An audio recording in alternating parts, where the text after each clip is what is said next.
Los trabajos para conectar de nuevo el suroeste de La Palma con el Valle de Aridane avanzan a muy buen ritmo, al menos eso deducimos de esas imágenes de las obras para unir el barrio de Las Manchas con la zona de Puerto Naos, El Remo y La Bombilla.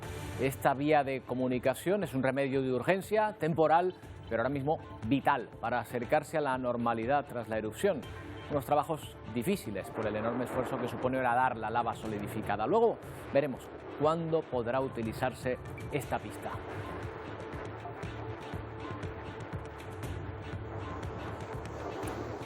¿Qué tal? Buenas tardes. Si los gobiernos estatal y autonómico aprueban nuevas medidas para mitigar las consecuencias económicas y administrativas de COVID, mientras las empresas tratan de continuar con su actividad pese a tener buena parte de la plantilla de baja. Lo mismo ocurre en sectores públicos esenciales como el sanitario.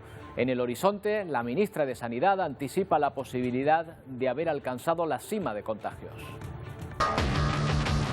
Que la velocidad de crecimiento de esta onda epidémica se ha enlentecido en la última semana. Hasta que se confirme un descenso habrá que conformarse con la ralentización en el ritmo de contagios, altísimo tras la llegada de la variante Omicron, que está provocando unos síntomas más suaves que su hermana Delta, al menos en las personas vacunadas. Europa, precisamente, aumenta la presión sobre quienes se resisten a vacunarse y el continente americano trata de encajar el acelerón de contagios que estamos soportando desde hace semanas en el viejo continente.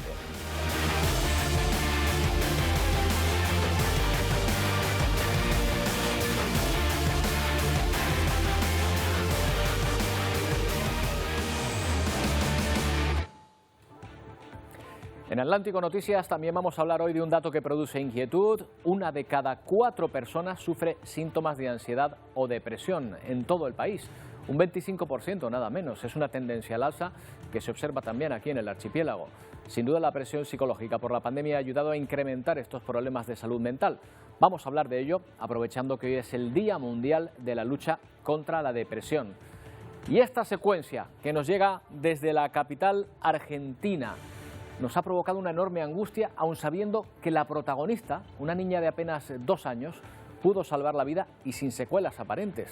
La rápida reacción de los agentes fue fundamental para salvar la vida de la pequeña, a la que llevaron al hospital mientras practicaban maniobras de reanimación. Una historia con final feliz que nos ha puesto los pelos de punta. Lamentablemente hay historias, hay noticias que han tenido un final muchísimo peor. Fíjense, la noticia de última hora que acabamos de conocer y que vuelve a trasladarnos al terrible asesinato de las pequeñas Ana y Olivia en junio del año pasado. Se ha hecho pública la autopsia y esta determina que la pequeña Olivia, de 6 años, murió por asfixia mecánica por sofocación. Esto quiere decir que murió estrangulada por su padre. No se encontraron restos de sustancias toxicológicas en su organismo.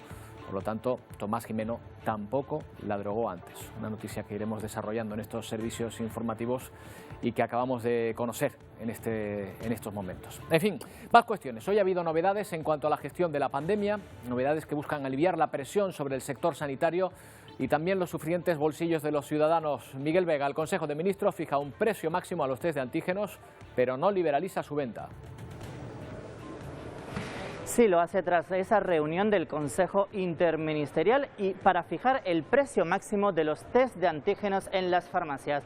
La ministra de Sanidad, Carolina Darias, ha anunciado que no podrá venderse a más de 2,94 euros a partir del próximo sábado. Se publicará mañana en el Boletín Oficial del Estado, pero también la ministra de Sanidad ha anunciado que Sanidad Pública ha aprobado que comienza a otorgarse esa tercera dosis de refuerzo a los menores de 40 años. Comenzará a inocularse esa tercera dosis entre 18 a 40 años. También se reduce el tiempo de espera de esta tercera dosis, de la segunda a la tercera dosis, de 6 a 5 meses.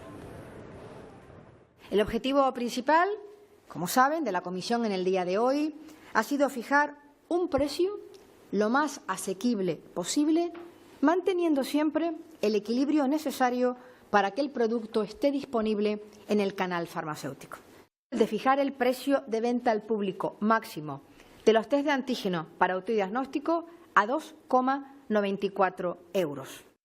Seguir ampliando las dosis de refuerzo de la vacuna contra la COVID a los grupos de edad por debajo de 40 años hasta los 18 años. Pero vamos a hacer, Miguel, si te parece, un repaso de las cifras de vacunación ahora mismo en nuestro país. ¿Cómo estamos? Sí, ya más del 90% de la población mayor de 12 años tiene la pauta completa. Los menores de entre 5 a 11 años ya han recibido al menos una dosis, un 37%. Y también han recibido esa tercera dosis de recuerdo cerca de un 34% de la población. Casi al mismo tiempo que esto ocurría, el Consejo de Gobierno de Canarias tomaba también sus propias decisiones. El mapa de restricciones se mantiene, ninguna isla cambia de nivel y se buscan, Miguel, medidas para agilizar la gestión de estas bajas que están colapsando la atención primaria. Sí, primero vamos a hacer un repaso por esos niveles en las Islas Canarias. Tenerife sigue en nivel 4, Gran Canaria, Lanzarote, Fuerteventura y La Palma en nivel 3 y tan solo en nivel 2 se mantienen La Gomera y El Hierro. Y también hoy el consejero de Sanidad ha anunciado esa automatización de las bajas para comenzar a desaturar la atención primaria. Tras otorgar esa baja, 7 días después se dará de forma automática esa alta de los pacientes, sobre todo de aquellos asintomáticos que están sufriendo esa enfermedad dentro de sus viviendas. Según ha comentado el consejero de Sanidad en esta rueda de prensa, más del 50% de estos nuevos casos son asintomáticos y sobre todo son personas menores de 40 años y sin problemas de salud. Un dato que nos ha también otorgado el consejero de Sanidad en esta rueda de prensa: desde el 1 de diciembre al 12 de enero se han atendido más de 2,2 millones de atenciones y consultas en esta atención primaria. Nosotros entre el 1 de diciembre y el 12 de enero, en nuestro sistema de salud en atención primaria ha atendido a más de 2,2 millones de consultas. Para que se hagan una idea, es como si todos los canarios hubiésemos ido a hacer una consulta en ese mes y 12 días. Periodo similar, estábamos con 1 millón de consultas menos aproximadamente. Bueno, pues ya ven, esa baja podrá ser tramitada automáticamente junto con el alta que recibiremos a los 7 días aquí en Canarias. El caso es que medio país está de baja cuando volvemos a marcar número de contagios, récord en el número de contagios y por lo tanto precisamente en estas bajas estamos a un ritmo de 10.000 diarias, lo que está provocando un auténtico colapso administrativo en los centros de atención primaria. Ómicron no da tregua y el contagio masivo está generando el colapso en la atención primaria, no solo por el número de pacientes que deben atender a diario, sino porque los sanitarios se topan con el entramado burocrático. Podríamos liberarnos de estas cargas si otras personas diferentes a nosotros hicieran esas declaraciones, si se hicieran las bajas desde otras instancias, no solamente lo que nos han puesto de el alta automática, que solamente cubre unos determinados supuestos, muy pocos en comparación con todos los pacientes que tenemos que necesitan baja. El ámbito sanitario exhausto y el educativo parece que de momento da un respiro. Según el Ministerio de Educación, la vuelta a las aulas se está desarrollando con normalidad. La ministra del área, Pilar Alegría, informaba que casi un 98% de los profesores se habían incorporado a las clases y solo un 2,3% ha causado baja, mayoritariamente por COVID. Sin embargo, la alta incidencia de Ómicron deja serias dificultades en todos los sectores económicos. Según el Ministerio de Hacienda, la recaudación de varios impuestos indirectos ha caído notablemente desde la última semana de diciembre hasta enero. El sector de la hostelería estima que ha dejado de facturar casi un 80%, con pérdidas que superan los 1.500 millones de euros. Tampoco remonta el comercio. Según la agencia tributaria, este sector ha registrado pérdidas en torno al 24%. El despegue de la economía por ahora tendrá que esperar. Pues ya ven, problemas en el sector público y en el sector privado. Por lo pronto, los profesionales de la sanidad vuelven a dar ejemplo. Miren la propuesta del Colegio Oficial de Enfermería de Las Palmas, que aporta un listado de 400 profesionales dispuestos a incrementar sus horas de trabajo para acelerar la estrategia de vacunación en el archipiélago. Hablamos con Rita Mendoza, presidenta del Colegio Oficial de Enfermería de Las Palmas. ¿Qué tal, Rita? Buenas tardes. Buenas tardes, Roberto. Muy bien, muchas gracias. Bueno, este gesto es importante porque me imagino que además ustedes también estarán sufriendo el problema de las bajas laborales, ¿no? Sí, nosotros somos profesionales de primera línea, estamos trabajando de manera exhausta como el resto de compañeros para afrontar esta situación y, sin embargo, hemos hecho un llamamiento a la organización y hemos pedido a las enfermeras que si existe disponibilidad para sumar esfuerzos a la estrategia de vacunación y prácticamente en 24 horas hay 400 profesionales que se han puesto disponibles. Bueno, me imagino que esta propuesta está hecha con personas voluntarias, es decir, que estos 400 profesionales se han ofrecido voluntariamente para incrementar sus horas de trabajo, ¿no? Efectivamente, se hizo un llamamiento a la organización contando con una necesidad que nos trasladaba el Servicio Canario de la Salud a través de la Dirección del Servicio y bueno, como tal nos dirigimos al conjunto de las enfermeras y de los enfermeros. En nuestra provincia hay 8.000 enfermeras y de esas 8.000 enfermeras, como te digo, que te diría que de manera inmediata, porque sale el llamamiento y esa misma tarde más de 300 enfermeras habían levantado la mano y habían dicho: aquí estoy yo, estoy dispuesta a doblar, estoy dispuesta a aumentar mi horario laboral para contribuir al control de la epidemia. Claro, esto incrementaría el ritmo de vacunación. Deduzco que entonces ahora mismo a las alturas que estamos el problema ya no es de suministro de dosis y el ritmo no aumenta es precisamente porque no hay profesionales suficientes para poder hacerlo. Yo entiendo que la dirección del servicio se está planteando algún tipo de estrategia para ampliar la oferta, para poder llegar a todas aquellas personas a las que aún no se ha llegado. Y es por eso por lo que contacta con nosotros para intentar ver si hay más manos. Y efectivamente más hay. Y yo estoy convencida de que si hacemos llamamientos para otro tipo de intervención, igualmente el colectivo dará una respuesta positiva, como lo ha hecho desde el principio de la pandemia. Pero Rita, a mí me parece que ustedes no solo inoculan vacunas, creo que también tienen que ver con la atención domiciliaria, el rastreo de casos, la comunicación de bajas, etcétera. O sea, hay una labor ahí que es enorme ahora mismo.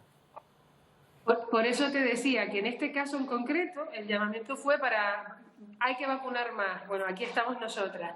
Igualmente, efectivamente, Roberto, somos la columna vertebral de este sistema sanitario y en pandemia nos hemos reinventado. O sea, todo lo que fue rastreo, todo lo que ha sido atención domiciliaria a pacientes positivos, todo lo que tiene que ver con toma de muestra para PCR, test de antígenos y demás, todo eso pasa por las manos de las enfermeras. Y por eso te decía, en este caso el llamamiento ha sido: vamos a vacunar, y aquí estamos, vamos a vacunar. Y desde la seguridad que me da conocer al colectivo con el que trabajo, si hay que implementar nuevas acciones y hay que reinventarse a pesar del cansancio, que es cierto que existe, las enfermeras están aquí y están demostrando colaboración, implicación y cuidado a la sociedad. Pero Rita, en el comunicado de la propuesta ustedes también hacen una reivindicación. Piden a los responsables públicos que se dejen asesorar por ustedes, por los profesionales. ¿Esto no está ocurriendo ya? Roberto, en el inicio de la pandemia existía un comité de expertos que no sabemos si existe porque parece, ¿no?, que un poco se ha diluido, al menos no lo vemos, que nos trasladan información. Ahora mismo continuamente estamos viendo cambios en la protocolización de las acciones, muchas de ellas no las acabamos de entender. Esto además está teniendo una gran implicación en nuestro trabajo diario. Lo que decías, ¿no?, pues se incrementan las bajas, se incrementa la presión asistencial en la atención primaria, en los hospitales, en las unidades de cuidados intensivos. Y en este momento, pues nos gustaría que el servicio contara con la voz y con la experiencia de quienes hemos estado en primera línea trabajando en esta pandemia, porque creemos que dentro de toda esta reorganización que creemos que es necesaria para poder afrontar la situación actual, que es distinta de la que venimos viviendo los últimos 2 años, hace falta contar con quienes conocemos en realidad y todos los días lo que aquí está ocurriendo, porque a veces la toma de decisiones tiene una implicación en los colectivos, en el de enfermeras y en el del resto de profesionales que se dedican a la salud. Y si no entendemos por qué estamos haciendo las cosas y además este impacto en nuestra actividad es tan grande y es tan negativo y somos nosotros los que damos la cara con la población, entendemos que también tenemos que estar asesorando al servicio y, por supuesto, formando parte de la toma de decisiones. Bueno, pues Rita, gracias por habernos atendido y queda esa propuesta de los profesionales, en este caso de la enfermería, que están dispuestos a doblar sus turnos o por lo menos a incrementar su tiempo de trabajo. Muchas gracias. Gracias a ustedes. Bueno, y vamos también con otra cuestión, con las explicaciones que dio ayer en el Parlamento el primer ministro británico, Boris Johnson, ya saben, contra las cuerdas por ese presunto botellón o esa fiesta, como quieran llamarlo, durante el confinamiento de 2020. Bueno, las explicaciones no fueron suficientes para convencer a la oposición, pero sí por lo menos para que no se pida su dimisión inmediata. El líder del Partido Conservador en Escocia, Douglas Ross, sí que lo ha hecho. Pide ya la dimisión del primer ministro después de que éste admitiera su participación en esa fiesta en Downing Street, en la propia residencia del primer ministro. Por cierto, que el mandatario británico ha cancelado un viaje que tenía previsto ya al condado inglés de Lancashire tras dar positivo en COVID un miembro de su familia. En Inglaterra, las personas totalmente vacunadas ya no tienen que hacer cuarentena tras entrar en contacto cercano con un infectado, pero sí se aconseja limitar el contacto estrecho con otras personas.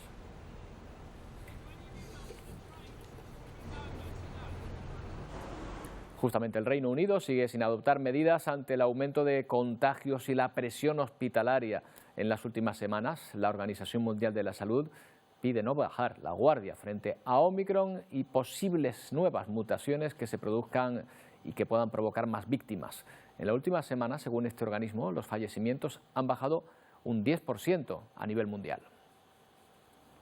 La COVID-19 sigue siendo un virus muy peligroso según la Organización Mundial de la Salud y podrán seguir apareciendo nuevas variantes. Sigue poniendo el foco en la vacunación para evitar una mutación más transmisible y más mortal que Omicron.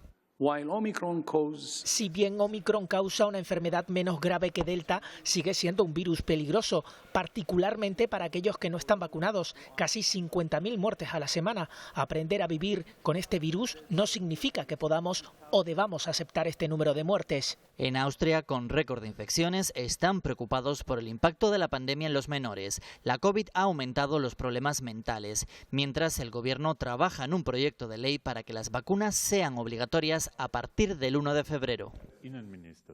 Y para proteger a los niños de 5 a 11 años, en Nápoles han convertido 17 escuelas en centros de vacunación. Los casos diarios y las hospitalizaciones en el país se han disparado en la última semana. Y sin profesores se podrían quedar los escolares en Francia. Los docentes están hoy en huelga por el protocolo sanitario aprobado y por la falta de recursos. En Bulgaria, unos 3.000 antivacunas se han enfrentado duramente contra la policía. Lo han hecho frente al Parlamento en protesta por las restricciones que incluye el pase sanitario obligatorio para acceder al interior de ciertos establecimientos. En Alemania, las vacunas deberían ser obligatorias según el nuevo canciller. El líder socialdemócrata espera que el Parlamento apoye el proyecto de ley antes de marzo. Un 33% han aumentado las hospitalizaciones en Estados Unidos en la última semana. Además, las muertes también han repuntado un 40%. 9 de cada 10 casos en el país ya son de Omicron. Hasta este miércoles se han contabilizado más de 50 millones de contagios por COVID-19 en toda América Latina. Colombia continúa siendo uno de los países más afectados. La variante Omicron está provocando un incremento acelerado de casos, sobre todo en Bogotá, que es la zona más afectada en este país. En Ecuador, el repunte ha dado lugar a que se pongan en marcha planes de contingencia en los hospitales, en guardia para evitar colapsos. En Puerto Rico también preocupación por ese incremento de hospitalizaciones y la ocupación de cuidados intensivos, ya ronda el 40%. República Dominicana, la Asociación de Enfermería, habla de colapso, por lo que se han empezado a efectuar traslados de pacientes entre hospitales y el gobierno trabaja en nuevas medidas para frenar la expansión del virus. En tan solo unas semanas, este país, República Dominicana, exigirá certificado de vacunación para acceder a lugares públicos o al transporte.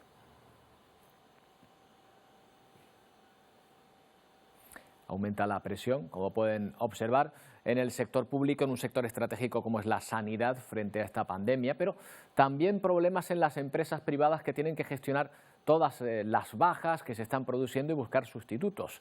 Saulo Cabrera Brito es director del Departamento Laboral de FIMAX, Asesores y Asociados. ¿Qué tal, Saulo? Buenas tardes.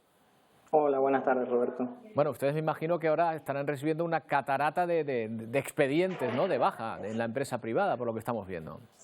Sí, la verdad que sí. La verdad que hemos observado que con las últimas variantes se han disparado todos los trámites que tienen que ver con las bajas de las plantillas en las diferentes empresas y con lo que ello conlleva pues el cúmulo de más trabajo del que ya tenemos a las espaldas para poder tramitar en tiempo y forma pues todas esas bajas laborales. Claro, ustedes son un eslabón que pone en contacto a la empresa con la administración. Después, esos expedientes, ¿ustedes perciben que también se están colapsando en el sistema para recibir la respuesta o para llevar a cabo la tramitación por parte de la administración? Sí, efectivamente, es un colapso continuo. Prácticamente no da tiempo desde que, por ejemplo, una persona pues causa baja por estar en contacto con alguien que tenga COVID o en el momento en que causa baja, pues iniciar todo ese expediente. Nosotros lo iniciamos, pero lo que se comunica con la administración y la administración nos devuelve todo lo que es la respuesta y demás, la verdad que está bastante colapsado, lo que ello conlleva también pues el retraso en toda la tramitación posterior, como son nóminas, seguros sociales y un perjuicio para la empresa en este caso. Para las empresas, Saulo, y también para el trabajador, ¿cómo repercute en su nómina tener que coger esta baja por COVID? Pues para el trabajador repercutiría que pues cobraría un 75% de su base reguladora durante todo lo que dure el tiempo en el que esté de baja por enfermedad. Prácticamente el trabajador no tiene que hacer nada, sino que todo lo haría por medio de su empresa. Y básicamente donde vería reducido sería pues en la prestación económica, que en vez de cobrar el 100%, pues cobraría un 75% de su base de regulador. O sea que esos 7 días de baja, que se prevén obligatorios, pues va a suponer también una mengua a final de mes, y estamos encima en un mes que ya es complicado de por sí, ¿no? Sí, exactamente. Bueno, y para las empresas, me imagino que también se estarán dando casos de empresas que no pueden realizar la función al ritmo que debían, ¿no? Efectivamente, sí, también que hemos estado observando que tenemos pues varias empresas en el cual pues si prácticamente su plantilla se ve pues mermada por culpa de un contacto directo o por culpa de que toda la plantilla pues causa baja, pues esa empresa se ve abocada a que tiene que cerrar. Y entonces lo que conlleva un perjuicio en todo, porque prácticamente tienen que seguir pagando impuestos y tienen que seguir pagando esos salarios, porque no dejan de seguir pagando todos esos salarios y todos esos gastos que con ello conllevan. Saulo, yo no me quiero poner en su lugar porque a nosotros a veces nos cuesta seguir los datos del día, de la actualidad y de los acontecimientos que se van produciendo. Pero ¿ustedes tienen claras las instrucciones por parte de la Administración sobre cómo actuar en torno a este caso ahora, por ejemplo, las bajas de COVID? ¿Saben exactamente cuáles son los baremos que se aplican? No, básicamente por parte de la Administración van un poco retrasado en lo que es a dar la información a las empresas. Básicamente nosotros nos limitamos a que todos estamos conectados y pues oye, tarde o temprano llega esa respuesta de que ese trabajador está de baja y ahí es cuando nosotros empezamos la tramitación. Pero en ese sentido yo pienso que sí se debería tener un poco más de coordinación entre los distintos organismos y las distintas empresas para que todo vaya un poco más rápido y no perjudique ni a los trabajadores ni a las empresas. Claro, entonces si no tienen claro tampoco los parámetros que tienen que seguir, me cuesta pensar cómo se organizan, o sea que así tratan de hacerlo por como lo hacían antes. Claro, lo que estamos encontrando es que, por ejemplo, si un trabajador causa baja en el día de hoy, pues la empresa no se viene a dar, bueno, se da cuenta porque falta su puesto de trabajo, pero de faltar a poder tramitar toda la documentación que ello conlleva esa falta o esa baja ya sea por COVID o por enfermedad, pues suele tardar unos días en que el organismo, en este caso el Servicio Canario de la Salud, nos envía toda la documentación para nosotros poder iniciar lo que es el trámite y para poder grabar todos esos datos. Suele tardar un poco. Yo entiendo que también se debe al colapso, que ellos también tienen que tener un colapso, pero claro, es toda una rueda. Si ellos se colapsan, nos colapsan a nosotros también. No cabe duda. Bueno, me imagino que habrá trabajadores que vuelvan y todavía no haya constado que han estado de baja, ¿no? Sí, claro. Sí, exactamente. Claro. Bueno, pues sabe que a partir de hoy ya se tramita prácticamente el alta al mismo tiempo que la baja, por lo menos desde la Administración Sanitaria. Sí. Espero que eso ayude a algo, porque no quiero ni pensar hoy la cantidad de trabajo que tienen que tener ustedes. Oiga, y le agradezco especialmente que nos atiendan, Saulo, en un día como hoy, que me imagino pues muy lioso. Muchas gracias. Sí, muchísimas gracias a ti, Roberto. Bueno, pues así está la situación, ese colapso en la Administración y que se va extendiendo absolutamente a todos los ámbitos de la sociedad, no solo en la parte pública, sino también, como pueden observar, en la privada, con, ojo, atención también, el consiguiente coste económico para las personas que tienen que coger la baja por el COVID. Una pausa y volvemos con más cuestiones que les interesan en Atlántico Noticias.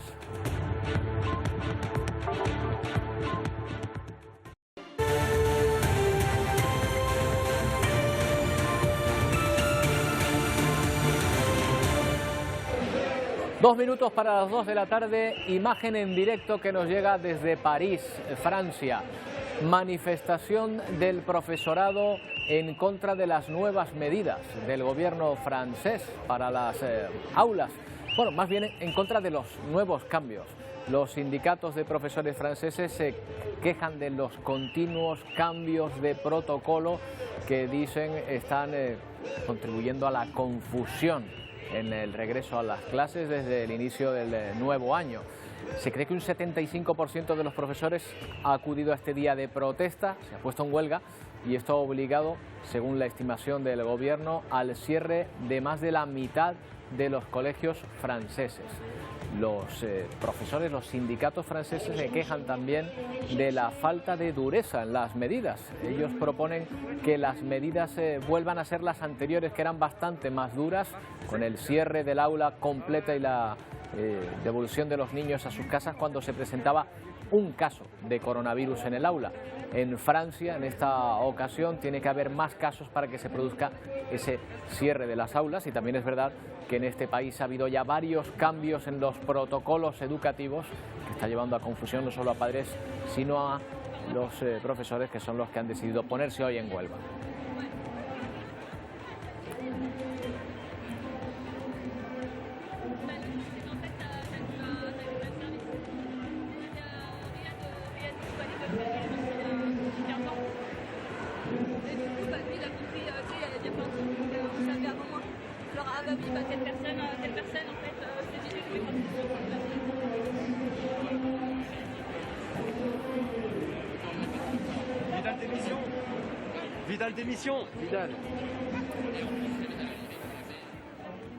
Bueno, pues ahí está esa imagen en directo de esa manifestación y de esa huelga con un seguimiento masivo de los profesores. Un 75% se estima que están apoyando estas protestas. Bueno, volvemos hasta la isla de La Palma, donde hoy están allí de visita oficial el ministro de Agricultura, Luis Planas, junto al comisario europeo del área, que han podido conocer in situ los daños generados por la erupción del volcán en la agricultura, en la ganadería, en la pesca. Magali Cáceres está siguiendo esta visita. Magali.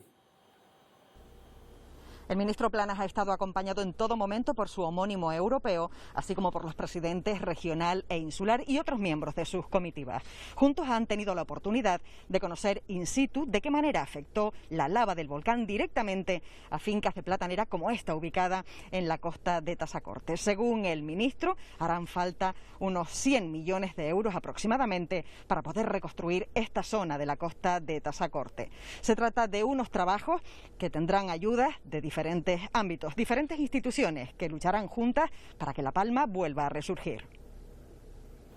El plan de recuperación de La Palma tras la erupción del volcán contempla muchas medidas, algunas urgentes para paliar, aunque sea de forma temporal, los obstáculos que se han interpuesto entre los distintos núcleos poblacionales de la isla. Una obra de emergencia que está a punto de finalizar es la vía rápida que va a conectar Las Manchas con las zonas costeras aisladas de Puerto Naos, El Remo y La Bombilla. Viene a sustituir provisionalmente a la carretera que comunicaba estos núcleos y que ya saben que fue arrasada por la lava.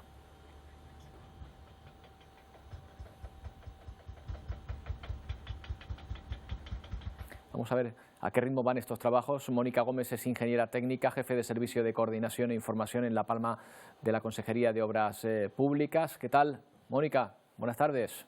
Buenas tardes, Roberto. Bueno, la apariencia por las imágenes es que va a un buen ritmo. ¿Saben cuándo se podrá utilizar esta vía? ¿Lo tienen estimado? A ver, la empresa se ha comprometido a terminarla el domingo. ¿Este domingo? Este domingo. Ahora mismo se está poniendo señalización vial, se está poniendo la barrera New Jersey, la barrera Bionda, que es la barrera esta de metal que está a los dos lados de la carretera, y nos queda 1 kilómetro de asfalto para terminar la vía.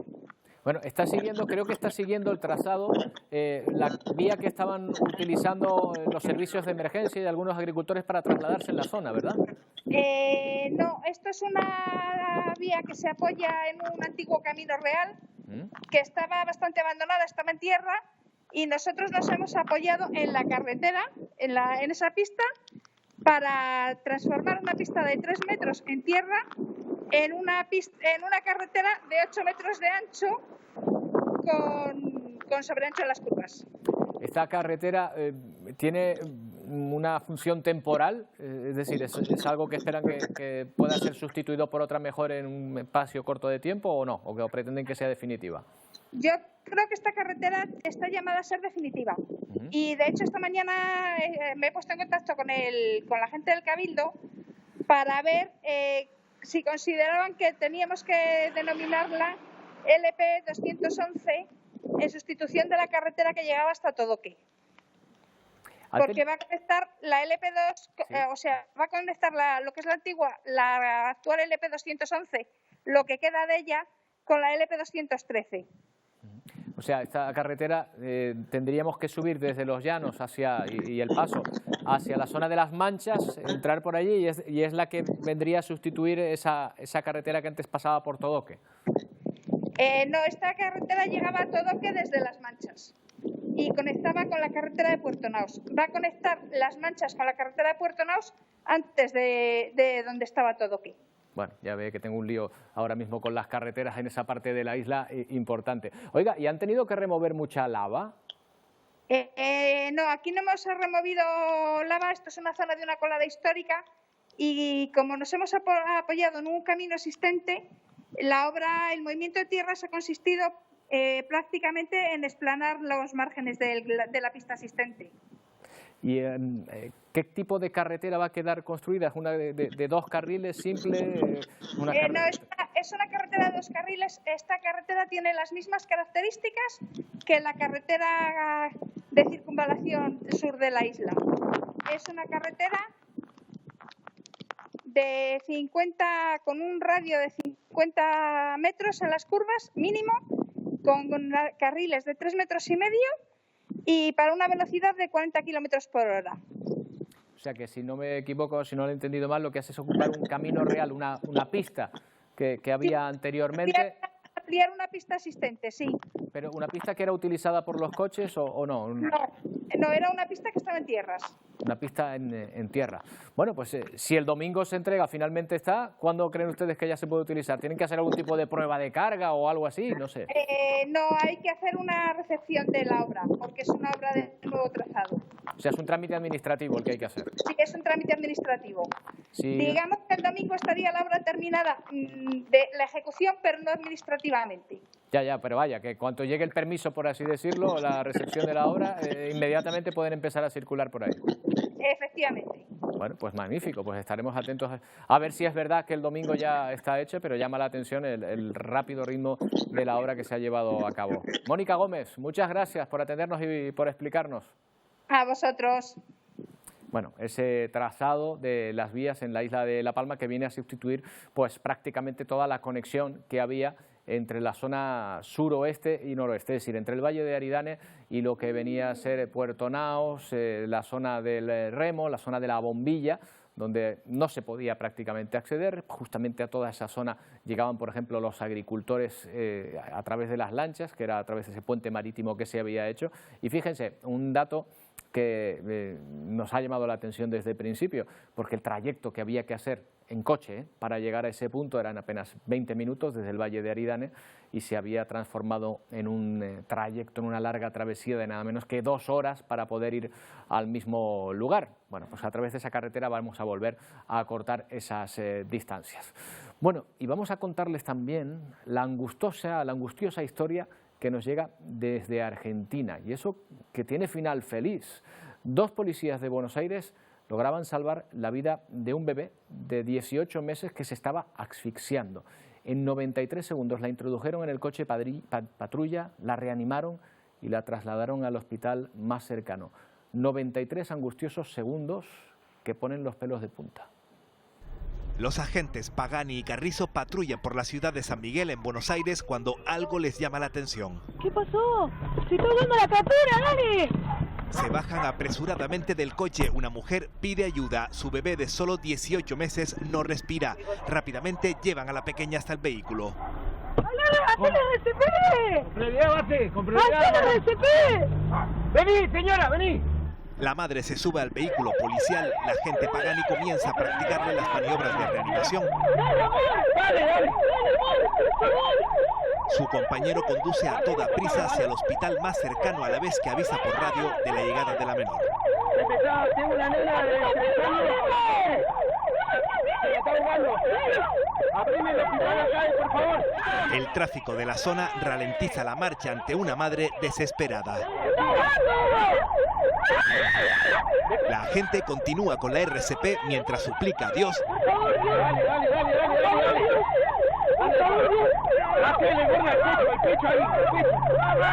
y de repente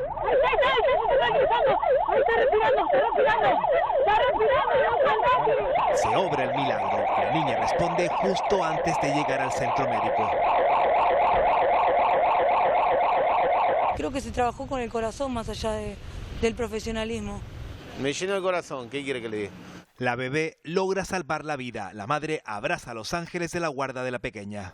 Este miércoles, Laura y Diego volvían de nuevo a sus puestos de trabajo, luciendo estas enormes sonrisas. Pues bien, por estos dos agentes en esa secuencia que pone los pelos de punta, ¿verdad? En fin, final feliz, ¿eh? Hubo final feliz, eso es lo importante. Bueno, mucha tensión y preocupación en Europa por la presencia de tropas rusas en la frontera con Ucrania. Ya van por 100.000 efectivos.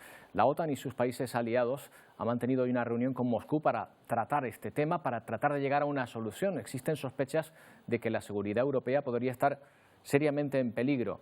Un encuentro en el que ha estado presente también Estados Unidos. Ucrania, mientras tanto, ha asegurado en las últimas horas que está dispuesta a tomar cualquier decisión para alcanzar un acuerdo y mejorar las relaciones.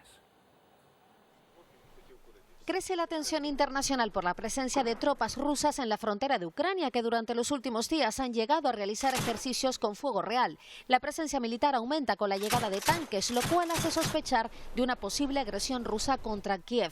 Este miércoles se ha dado el primer paso para rebajar tensiones. Los 30 países aliados de la OTAN y Moscú mantuvieron un encuentro durante más de 4 horas en el que se abordó este conflicto que pone en jaque la seguridad de Europa. Las propuestas de Rusia plantean dejar de admitir nuevos miembros en la OTAN y retirar las fuerzas de los aliados orientales. Por su parte, los aliados reafirmaron su política de puertas abiertas y el derecho de que cada nación elija su propia seguridad. Dejaron claro que no renunciarán a su derecho a defenderse y protegerse mutuamente.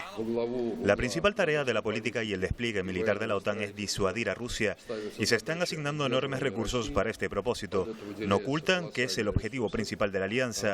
Este hecho por sí mismo deteriora los intentos de construir la seguridad europea.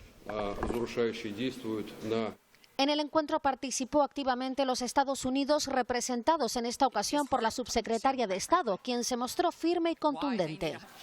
Le dijimos a los rusos directamente hoy que si no se retiraban y continúan invadiendo Ucrania, habrá costes y consecuencias significativas. Ucrania, como principal afectada, ha declarado en las últimas horas que estará dispuesta a tomar las decisiones que sean necesarias para acabar con el conflicto y ha emplazado a celebrar una nueva cumbre de líderes internacionales. Bueno, pues hay una periodista especialista en lo que ocurre en Estados Unidos, ya la conocen ustedes, María Rosman. ¿Qué tal, María? Buenas tardes. Hola, buenas tardes. Bueno, parece que la tensión con Rusia no termina, ¿eh? No, y esto es un conflicto que yo creo que vamos a ver desarrollarse con seriedad durante este 2022, ¿no? Hemos visto que, por una parte, se alaba la relación de Estados Unidos con Europa frente a Rusia, y por otra parte Rusia que sigue insistiendo en que estos son acusaciones falsas y que no están haciendo nada, ¿no? Entonces es complicado, el año está empezando, pero yo creo que va a estar muy calentito en ese sentido, Roberto. Sí, esperemos que no llegue la sangre al río, nunca mejor dicho, pero bueno, ayer decía precisamente la negociadora de Estados Unidos que nadie reúne a 100.000 soldados en la frontera para hacer ejercicio, decía muy gráficamente. Bueno, María, te íbamos a tener aquí en plató, pero no puedes porque, tú también has sido tocada por el COVID, hay que decirlo, lo cual no es noticia, casi noticia es los que no lo están últimamente, ¿eh? Sí, exactamente. Yo creo que esto es un poco, yo a veces lo digo que un poco en broma, ¿no? Como el juego del calamar, ya a ver quién se salva de esta nueva ola, ¿no? Que parece que nos está tocando a todos de una manera u otra. en mi caso parecía que era una gripe y de la gripe pues no, ya es un positivo de COVID y creo que, pues, como sabemos, ¿no? Igual que estoy yo, estamos muchísimos. Lo que sí es verdad es que esto llega a pasar en 2020 y no estaríamos hablando aquí tan tranquilamente, sino muchísimo preocupados, y es que, aunque no lo parezca, con las vacunas y con todas las medidas y lo poquito que se sabe, pero ya es más de lo que se sabía al principio, pues yo creo que hemos avanzado bastante. Gracias a las vacunas podemos banalizar un poco esta conversación, frivolizar un poco con este tema tan serio. Oye, Estados Unidos, todo el continente americano, está recibiendo ahora, digamos, ese embate de la variante Omicron y ese acelerón de contagios que ya estábamos teniendo aquí desde hace semanas en Europa. Sí, exactamente. Además de esta variante que, como sabemos, en el mundo entero es muchísimo más fácil de transmitir, aunque parece que sus efectos son un poco más benignos, se junta con una temporada de gripe bastante fuerte en Estados Unidos. Entonces estamos viendo que, pues lo mismo que vemos en todos los lugares, Roberto, como aquí, ¿no? Que al fin y al cabo es una cuestión de números y que se acaban colapsando los centros médicos y los hospitales, no tanto por la cantidad de casos graves, sino por la cantidad de casos en general, ¿no? Que presiona también precisamente a los sistemas sanitarios. Solo que también en Estados Unidos hay un movimiento muy fuerte también en contra de la vacunación. Fíjate que en el vecino Canadá, por ejemplo, se propone, y parece que se podría aprobar, el subir los impuestos a las personas que no quieran vacunarse. Bueno, en Estados Unidos esto es impensable, ¿no? Sí, es impensable hasta cierto punto. Sí se ha manejado un poco la idea. En Canadá, no es todo Canadá, es la provincia de Quebec, en lo que sería la zona que está al norte del estado de Nueva York y de Vermont, en la costa este. Pero en Estados Unidos sí que se ha planteado un poco el debate si es constitucional, si no lo es, en fin, ese tipo de cosas. Lo que sí es verdad que quizás está ganando un poco más de tracción en ese sentido en Estados Unidos no es tanto penalizar a las personas que no se quieren vacunar con este impuesto, sino premiar con un crédito de impuestos a las personas que sí se hayan vacunado, ¿no? Y parece que es un poco más fácil de digerir esa píldora que la del castigo. Pero bueno, todavía todo eso se está discutiendo, no hay nada en firme, y lo que sí vemos es que las tasas de vacunación son muchísimo más bajas en Estados Unidos de los que son en España, por ejemplo. Y en Canadá, porque incluso en esta provincia de Quebec es una de las provincias con mayor índice de vacunación del país. Es curioso esta resistencia en determinadas zonas. Aquí en Europa hay zonas del centro de Europa que también plantean cierta resistencia a la vacunación, a pesar de las evidencias que están ahí de que está funcionando para frenar por lo menos esta variante Omicron, que está sufriendo directamente, y que espero, María, que no te esté dando demasiados problemas, ¿eh? No, como a todos, malestar. Bueno, habrá gente más asintomática que otros. Yo, en mi caso, era una gripe, pensábamos que era una gripe, pero bueno, ya vemos que no, que es COVID. Pero bueno, el tema de las vacunas es importante, seguir avanzando en este tema, a ver si ya la pastilla de Pfizer también se empieza a comercializar como antiviral y puede ayudar también. Pero muchos ya insisten en Estados Unidos, sobre todo, en que ya estamos a punto de alcanzar el pico, y a partir de ahí pues ya va a ser una cuestión endémica y algo con lo que lidiaremos cada año como el tema de la gripe. Pero sí que en Estados Unidos se maneja en estos momentos sobre todo esa dualidad de lo que llaman la flurona, que es influenza, flu, más corona, la flurona, y es esa combinación bastante desagradable, que no agrava en sí el COVID, por lo que ellos dicen, por lo que por lo menos se comenta en Estados Unidos por los centros de control de enfermedades, pero sí es verdad que provoca pues que esos síntomas estén ahí presentes, ¿no? Flurona, el nombre es horroroso. Gripe más COVID, ya todo junto, ya el cóctel todo hecho.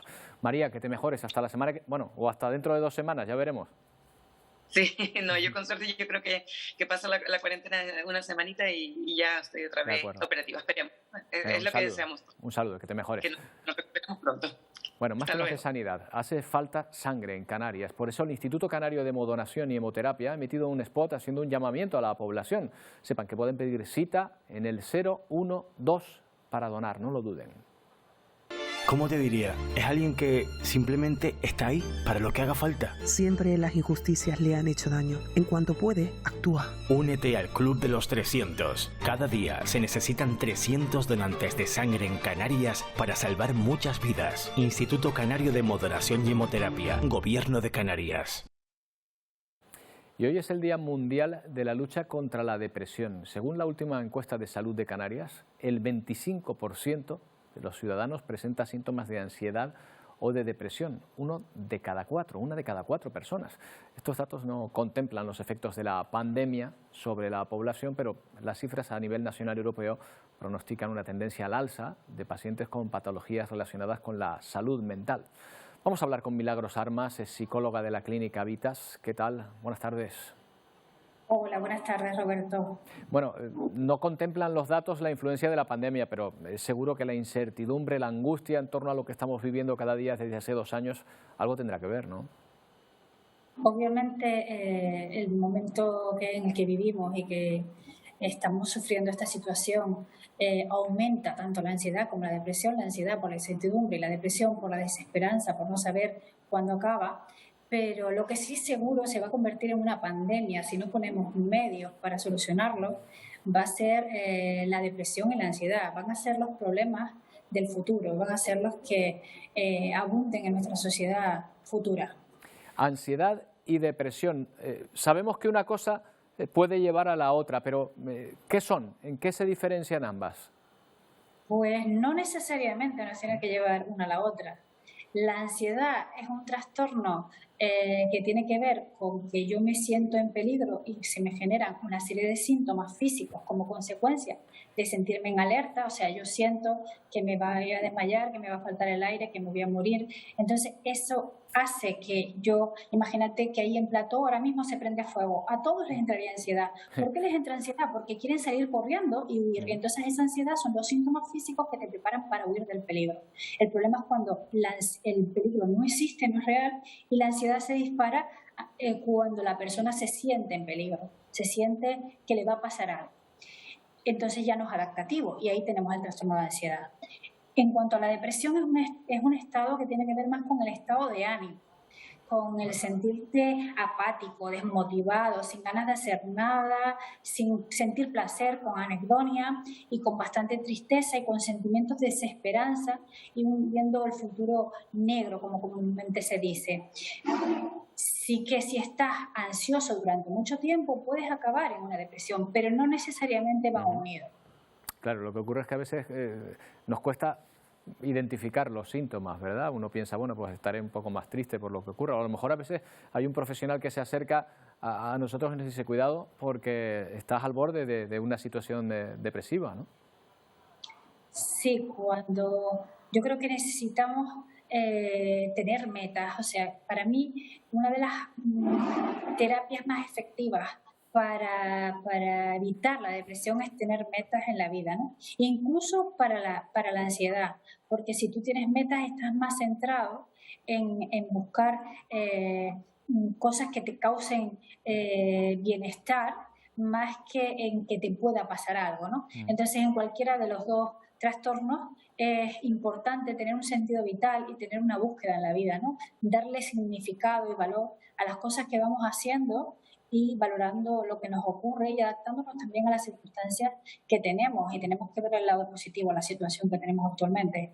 ¿Hay edades más susceptibles de padecer una depresión?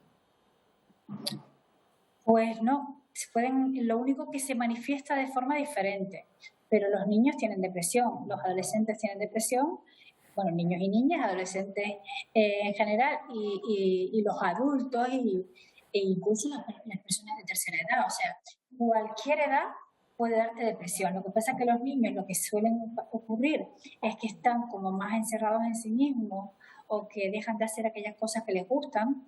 Los adolescentes se vuelven más irascibles y mucho más irritables y mucho más agresivos y rebeldes, y los adultos pues nos entra más, no todos los adultos, pero sí en general, nos entra más un estado de apatía, de tristeza. Bueno, pues si cualquiera de los que nos está viendo se ve en esa situación, pues que aproveche este Día Mundial de la Lucha contra la Depresión para consultar a un profesional, que es la mejor manera de dejar atrás esa enfermedad mental. Muchas gracias, Milagros, por habernos atendido. Buenas tardes.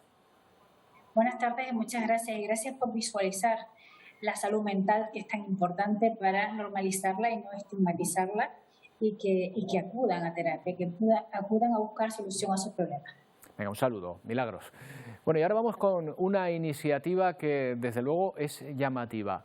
Un chicle contra el COVID. Una empresa española pone a la venta una goma de mascar que ayuda a evitar contagios y que hace de barrera contra el virus. Vamos a hablar con Marcos Isamat, doctor en genética, que es un poco de la Universidad de Cambridge, que es un poco quien está también detrás de este chicle. Doctor, que viene a ser como un hidrogel de este que nos ponemos en las manos, pero masticable, ¿verdad? Hola, buenas tardes. No sé si me oís bien. Sí, perfectamente. Mira, hola Roberto. Primero un matiz. Se habla siempre del chicle anti-COVID o de productos anti-COVID. En realidad el COVID es la enfermedad. Lo que nosotros hemos hecho es intentar poner una barrera extra a todas esas recomendaciones que nos vienen de la Organización Mundial de la Salud. Una barrera extra en contra del coronavirus, el causante del COVID, ¿no? Y esto finalmente se pensó que la zona que lava la saliva, toda la zona de la cavidad bucal, es por donde efectivamente tiene que entrar y salir el virus, ¿no? Y así como nos ponemos gel hidroalcohólico en las manos, pues en la zona donde está pasando todo no estábamos haciendo nada. Y esta fue la idea que tenía todo el sentido en su momento, ¿no? Para incidir sobre esa parte del cuerpo como medida preventiva. Profesor, ¿por qué Canarias está vinculada especialmente con este chicle? Cuéntenos. Pues porque son los que primero se pusieron en contacto. Yo creo que es por una razón de turismo seguro y se pusieron en contacto los distribuidores desde Canarias directamente hace un tiempo. Por eso, o sea, es prácticamente una va a ser aquí en las islas donde primero se va a poder masticar ese chicle. Efectivamente, sí, así es, sí. Bueno, qué buena noticia, ¿eh? También ser pioneros en ese aspecto. Mire, si entiendo que lo que hace el chicle es bajar el pH de la boca, ¿no? Y de esa manera destruye los virus que puedan estar dentro, ¿no?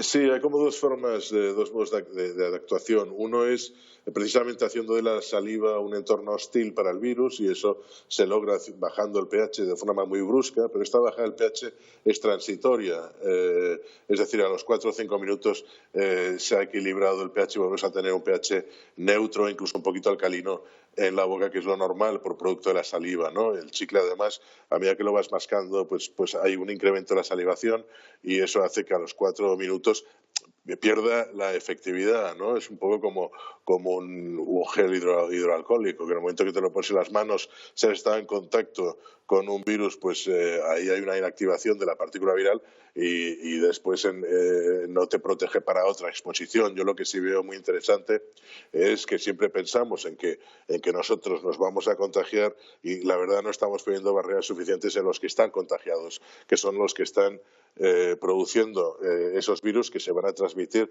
de forma horizontal al resto de la población, ¿no? O sea, es como poner una mascarilla más, sobre todo en contagiados, ¿no? Que son los que van a tener cargas virales más elevadas entre la población. Y evitan que por lo menos durante ese tiempo que estamos consumiendo el chicle, durante esos minutos de efectividad, salgan fuera los virus. Claro. En el caso de los infectados, lo que haces es reducir la carga viral hasta puntos, hasta cotas muy bajas, y aprovechas porque hay un ciclo de replicación viral que son de aproximadamente unas 6 horas, entonces la protección en esos casos sí está más extendida en el tiempo, que no la protección propia, para que yo me pueda tomar un chicle o ponerme una mascarilla antes de entrar en un autobús o guagua. Y esto, efectivamente, aquí es la guagua. Muy bien, veo que he estudiado. Profesor, ¿lo pueden tomar los niños también? Sí, en principio está indicado para todas las edades. Lo que pasa es que hay que saber, como con todo, ¿no? Que puede haber un exceso de exposición a los componentes ácidos. Entonces hay unas recomendaciones básicas, que es pues no masticar más de 3 o 4 chicles al día. Sí. Bueno, pues está bien. Estaremos atentos aquí en Canarias, que es donde primero lo vamos a probar. Estará bueno encima el chicle, ¿no? Sabrá bien. Es un chicle un poco raro, porque es raro. ¿A qué sabe el chicle? Es agradable, pero no es el sabor habitual de un chicle, ¿no? Tiene una menta que llamamos menta extraña, que vamos a ver, tiene como un deje a vinagre, más a mojito quizás, bueno. Y que después superan un retrogusto de limón, porque también lleva ácido cítrico, vamos, que es el zumo del limón, ¿no? Sí. Bueno, para comerlo con papa, por lo que nos está diciendo, ¿eh? Doctor, muchas gracias, profesor Amat, por habernos atendido. Mucho éxito con este producto que estrenamos aquí en Canarias, además. Bueno, nos vamos a despedir ya, pensando en ese chicle, en ese sabor extraño, que tal y como lo he descrito nos dan ganas de probarlo, ¿verdad? Pero nos vamos a ir con una erupción, en esta ocasión desde las Islas Galápagos, donde el volcán Wolf en Ecuador ha vuelto a la actividad después de 7 años nada menos dormido. Ha dejado un río de 15 kilómetros de lava, ahí lo pueden ver, además de una columna de ceniza y humo que casi alcanza ya los 4.000 metros. Por el momento no hay riesgo ni para la población ni para las especies que habitan allí, pero bueno, aquí ya lo saben, tenemos muy fresca la memoria de imágenes muy parecidas a esta. Con ellas les dejamos con Telenoticias 1 y Paco Luis Quintana, que vienen a continuación. Hasta mañana.